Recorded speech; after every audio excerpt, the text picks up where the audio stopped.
Okay, as things are starting to heat up even more outside our country, we see that the Russian ambassador to Turkey was shot, killed.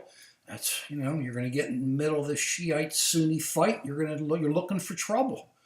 It just you got the Kurds thrown in, so you're just looking for trouble. And that's the Russian ambassador. I'm sorry, the Russian ambassador, and it's sad that he got shot. No, you wish nobody would die. But you can see how Sunnis are going to feel, after what's happening in Syria and what's happened in Aleppo. It's horrible, and it's just going to keep getting worse. But that's not really what we're talking about here today. What we want to talk about here today is how we win the cyber war. And to me, I'm not talking about the cyber war of getting in and hacking and doing all this stuff. I'm talking about the cyber war of propaganda, because we can win, and we can win easily. That's why we call this the put it in. That's what a friend of mine, an Italian friend of mine, used to say. He's going to put it in. He would make sausage, and I just can't eat that stuff. So but it's real, and it goes back to the way we used to do things. History is not the same, doesn't repeat, but it rhymes. And if we go back to when we wanted to push our propaganda, push the truth, let the world see what the truth was, at least through our eyes, we had the Voice of America and Radio Free Europe. And we were able to disseminate our message to all those behind the Iron Curtain, the USSR, to those of you who are too young to remember. And that's what they would be able to hear. All they heard was their propaganda. And it was the only way we could put it in, get involved in their methods of communicating with their people. We have to do the same thing now, because the propaganda is everywhere. Look, they're doing it to us. If you get on your cable station lineup card, look at that. A lot of times you're going to see the Russia Today station. I believe we have it on our on our cable. Hey, that's our cable. I'm paying to see Russia Today. It's total propaganda. It's jive. When you look at the internet.ru, you look at some of that stuff. It's total lies, and it's what they feed their people. It's no different. The Chinese are the same way, the exact same way. North Koreans are the same way, and all the others that are like that. It's they feed their people this pablum, these lies. Then they can go act like Putin and act like a thug and kill people outside the borders, and nobody really knows what's going on. They only hear the jive that he lays on them.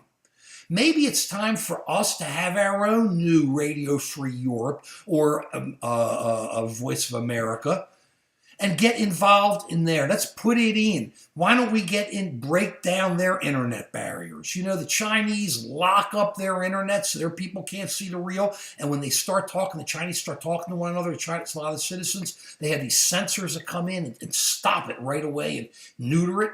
Why don't we get in the middle of that and get our ideas and the truth out and let those people see it in there?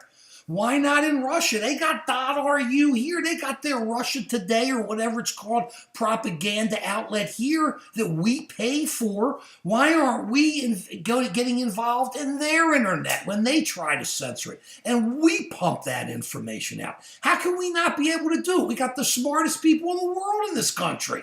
A lot of smart people everywhere else. But when you live under an authoritarian despot or a group of despots, it's hard to really want to believe. Like here, when your Americans care, they love their country because, as we've always said, we live under one idea. We may disagree with one another, but you put Americans in the corner, they ain't going to be fighting with one another anymore. Why don't we go to Silicon Valley? I've been talking about this for years, and get our best people, talk to our top technology people and say, bring a couple of them over and let them start showing us how to do this. Go on the offensive. Put it in, get our message across into their messaging so that they can't stop it, or they can just have to spend a lot of time stopping it. That's not real war. That's not killing anybody. That's winning the battle of ideas. Why aren't we fully engaged? To me, that's part of what we now call cyber warfare. But it's bloodless. Let's get engaged. Let the Russian people hear about the billions of dollars that Putin has put away.